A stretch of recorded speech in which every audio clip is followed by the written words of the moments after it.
이들은 혈통에서나 육정에서나 사람의 뜻에서 나지 아니하고 하나님에게서 났다. 그 말씀은 육신이 되어 우리 가운데 나셨다. 우리는 그의 영광을 보았다. 그것은 아버지께서 주신 외아들의 영광이었다. 그는 은혜와 진리가 충만하였다. 요한은 그에 대하여 증거하여 외쳤다. 이분이 내가 말씀드린 바로 그분입니다. 내 뒤에 오시는 분이 나보다 앞서신 분이라고 말씀드린 것은 이분을 두고 말한 것입니다. 그분은 사실 나보다 먼저 계신 분이기 때문입니다. 우리는 모두 그의 충만함에서 선물을 받되 은혜에 은혜를 더하여 받았다. 율법은 모세를 통하여 받았고 은혜와 진리는 예수 그리스도로 말미암아 생겨났다. 일찍이 사람을 본 사람은 아무도 없다. 아버지의 품속에 계신 외아들이신 하나님께서 하나님을 알려주셨다. 오늘은 14절 말씀을 가지고 같이 좀 나누려고 합니다. 14절은 이렇게 말합니다. 그 말씀은 육신이 되어 우리 가운데 사셨다. 우리는 그의 영광을 보았다. 그것은 아버지께서 주신 외아들의 영광이었다. 그는 은혜와 진리가 충만하였다 하고 말합니다. 말씀이 육신이 되었다. 이걸 이제 우리가 신학용어로 성육신이라고 말합니다. 육신이 되었다. 성화되었다. 육신으로, 인간으로, 원래는 로고스였는데 어떤 개념이고 형이사학적인 어떤 개념이나 아니면 논리, 우리 눈에 보이는 것이 아니었는데 이것이 물질 세계로 인간의 모습으로 이 땅에 왔다라는 거죠. 어떤 신학자가 했던 얘기처럼 예수님이 오셔서 우리에게 보여주셨던 그 어떤 기적보다도 성육신의 기적과 부활의 기적, 이 두 가지가 가장 큰 기적이라는 거예요. 어떤 목사님이 호숫가를 산책하고 계셨답니다. 호숫가를 산책하고 계실 때 저 앞에 오리 한 마리가 굉장히 괴로워하는 모습을 보게 된 거예요. 왜 이렇게 괴로워하나 하고 그 오리를 자세히 살펴봤더니만 다리에, 오리 다리 짧잖아요. 근데 그 다리에 낚싯줄이 이렇게 칭칭 휘에 감겨가지고 고생을 하더라는 거죠. 야, 저 오리 힘으로는, 오리 주둥이 가지고는 도저히 풀지 못하겠구나 하는 생각이 들어서 얼른 그 오리에게 다가갔다는 거예요. 도와주기 위해서. 그랬더니 오리가 기겁을 하고 도망을 가더라는 거죠. 그때 이분이 그 생각을 했다는 겁니다.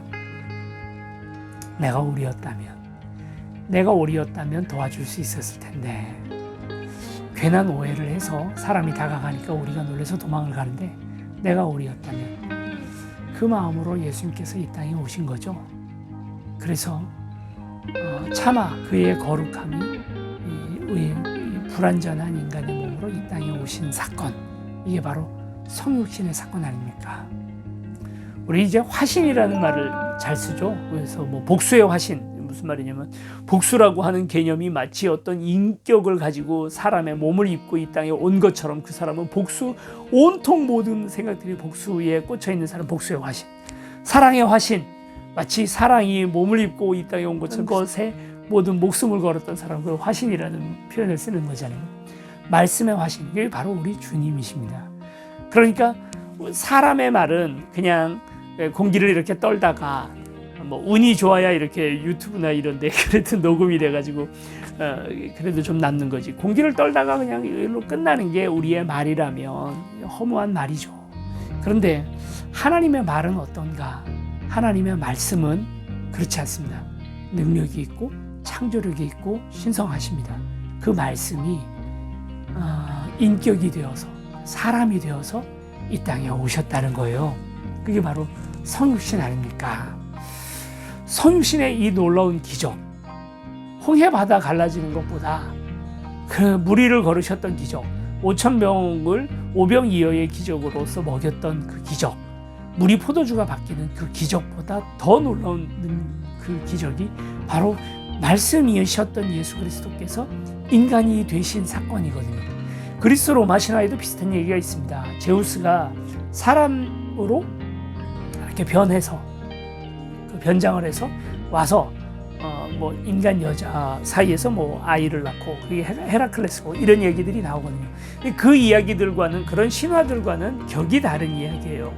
그건 그냥 신화에 불과할 뿐만 아니라 이건 그냥 제우스가 실제로 인간이 됐다기보다도 인간을 흉내내고 이 땅에 왔다 뭐 이제 이런 얘기잖아요. 근데 이건 예수님이 이 땅에 오신 건 그게 아니고 실제로 참 인간으로 이 땅에 오셨어요. 그리고 살고 희노애락이 있고 우리와 함께 울고 웃고 드시고 잡수시고 피곤해 주무시고 맞고 심지어 죽으시고 이게 바로 성육신의 기적이죠. 이 성육신의 기적이 대단한 기적이면은 분명합니다만 부활의 기적과 성육신의 기적이 쌍으로 가장 중요한 기적이라고 말씀드렸잖아요. 그런데 이 두 가지 기적은 또 하나의 공통점이 있으니 이건 우리도 할 수 있는 기적이라는 사실입니다. 부활은 고린도전서 15장에 분명히 말하는 것처럼 우리도 부활합니다. 예수님께서 우리의 부활의 첫 열매가 되셨어요. 그래서 우리도 언젠가는 이 부활의 기적을 우리도 체험하게 된다. 이것이고요. 두 번째 우리가 좀 생각해 봐야 되는 건 성육신 우리도 합니다. 하나님의 말씀을요, 그냥 듣고 아멘, 마음의 감동 이걸로 끝내는 게 아니고 이걸 내 삶에서 해낼 때 원수를 사랑하라는 말씀이 있어요. 근데 그 말씀 그대로 해낼 때 성육, 나의 몸을 입고 이 땅의 말씀이 구현되는 거죠. 서로 사랑하라는 말씀에 그리고 또 예수님께서 주셨던 모든 말씀을 내 삶에 적용할 때 그때 작은 성육신이 이 안에서 이루어집니다. 이건 기적이에요. 이와 같은 일들이 일어나는 거예요. 일어납니다, 여러분. 오늘 그래서 이 기적을 한번 체험해 보시면 좋겠어요. 무리를 걷는 기적은 우리에게 허락되지 않았잖아요. 그렇죠? 베드로는 했지만 우리는 못하잖아요. 지금 솔직히 그 뭐 절벽에서 뛰어내린다고 우리가 살 수 있겠어요? 그런 거 아니잖아요. 심지어는 뭐 코로나 바이러스도 우리들을 비켜갈지어다. 그것도 안 돼요 지금. 그런 생각으로 마스크 벗고 대면 예배 막 하고 다니고 그러면 안 돼요. 그런 기적 말고 진짜 기적, 성육신, 그건 해볼만 한데요.